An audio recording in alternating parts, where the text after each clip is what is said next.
What's going on, guys? Andrew Piluk Hockey here, back again with another video talking more about the Maple Leafs and their offseason. So if you're new here and you're a fan of the Maple Leafs, make sure to like this video and subscribe. Join the squad. I'd love to have you guys here. We have a ton of fun. And what I would love for you guys to do is get interactive with me on this channel. My friend Hugh, great guy, made the intro on this video. He spoke to me about interaction with you guys, and I completely agree with him. We are doing community tab posting now. We're going to be talking a lot about trades, mock trades, things like that. So if you want to be a part of these videos, you want to see your comments in these videos, go to the community tab on my channel and go respond to the messages that I send out. The first one is going to be about mock trades. So if you have one, send it in there. You could be featured in my video, and we're going to have a lot of fun with that. So let's talk a little bit more about the Maple Leafs today and the remaining free agents that could be out there and who the Maple Leafs could go and get. And I know a lot of you guys are thinking right now, with what cap space? And of course, there would have to be some moves. And we're here with Puckpedia. They have Puck GM now, so this is pretty cool. I'm still learning about this tool a little bit, but you can see 180K in cap space. Now, here's the issue, right? Not necessarily an issue, but here's what I'm seeing. This is kind of what I think the Leafs lineup will look like. They need either a third line centerman or potentially two if they trade David Kampf to clear out some room, because Nick Kypreos actually just spoke about how the Maple Leafs might be willing to move on from David Kampf and maybe are going to shop him to some teams to clear up some room. And I know that's kind of paraphrasing, but basically what he mentioned is the Leafs are thinking about moving that money, which would of course give them, close to 2.5 or 2.6 million in cap space. But sending down guys like Dakota Mermis and, trading Connor Timmins and Yanni Hakanpää might not even end up playing this year. He might be on LTIR, or the deal might not even become official. The Leafs could have, I would say, comfortably around $3 to $3.5 million and maybe a little bit more to do some work and to move around, especially trading David Kampf. They might have closer to $4.5 million if they make some guys go to the Marlies, bury a cap hit, something like that. What I'm basically getting at is they could call up a guy like Easton Cowan. He might make the team out of camp, but then they could go out there and potentially either make a trade for somebody or go to the remaining free agents that could be available. And at the time I'm recording this video, we're looking at Daily Faceoff. These are some of the names that are available, and there are some interesting names. You can see I have a couple tabs open, and the first one is a guy that's towards the middle to bottom of the list, and that's Max Pacioretty. Now, we do have to take a look at Max Pacioretty because I think that this guy can still score at a reasonable amount. And if you look at his numbers, he's always been able to fill the stat sheet when it comes to goals. And what's been a big problem that the Maple Leafs have had, that's goal scoring. Now, before you even type it out, and I know some people are saying it, it's his age, right?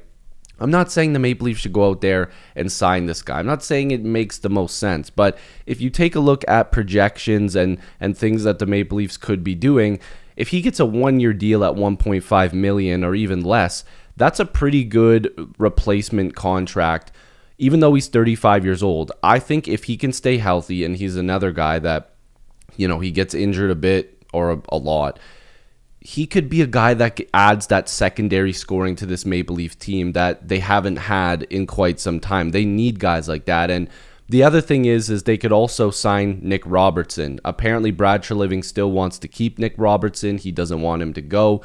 So that's another option. You have to throw that name in there, because if not, it doesn't make any sense, right? Like, the Leafs are still trying to hold on to him, and if Nick Robertson wants to stick around, gets a prove-it deal, goes out there and scores 20 goals, everybody's happy. But it still leaves room for improvement. It still leaves room for them to keep him around.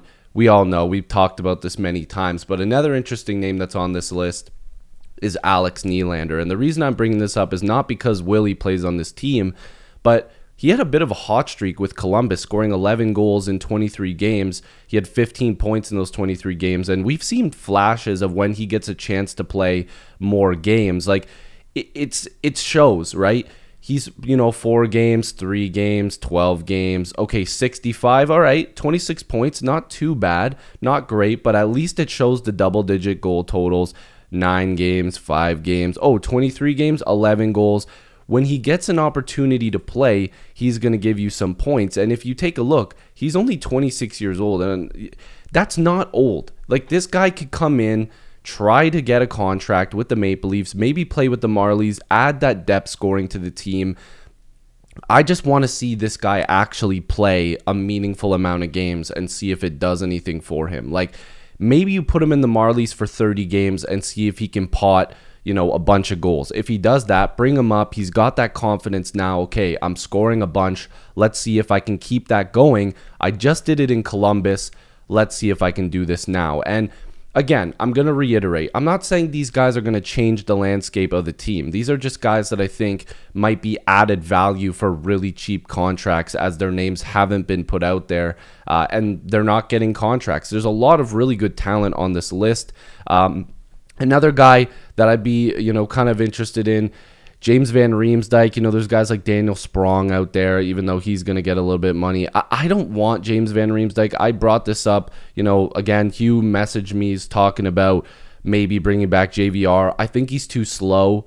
I don't want more slow guys on this team. I think that he's a guy that can score, but I'm not really, you know, fascinated with the way he plays the game. If I was to choose anybody, like I said, it would probably be like a Pacioretty, a Nylander. Like, there's really some good names on this list. Like, maybe they take a look at Tyler Johnson, although I thought he signed already, so I don't know if this list is a little bit behind, but I could have sworn he was a guy that might have signed. I'm not really interested in Mike Hoffman, but there is some names on here that are quite interesting, and it makes you wonder, if the Maple Leafs do clear up a little bit of room, could they go after a couple of these guys as depth pieces and guys that could maybe score? Again, I just keep going back to Pacioretty. I think that there's something there. You could unlock that scoring touch again, playing with a lot of really talented guys. He's done it over his entire career.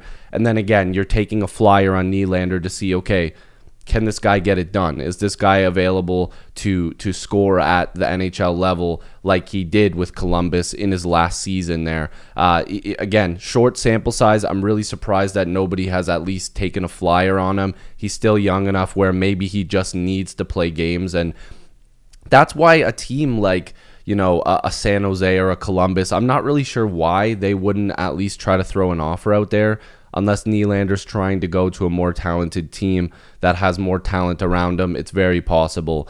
But at this point, I don't think he has much options because he hasn't proven it over time yet. But when he plays more, I think he would. So I kind of wanted to bring up this list to get your guys' thoughts down below, because if you name some players, I can make a specific video on those guys. But again, a lot of interesting names. Let me know what you guys think when you see this list. We can go through every name if you want to. The offseason's long, but I think the Leafs should at least consider this, especially if those rumors of trading off a David Kampf are true, to go out there and get some depth. So if you guys are new here, make sure to like this video and subscribe.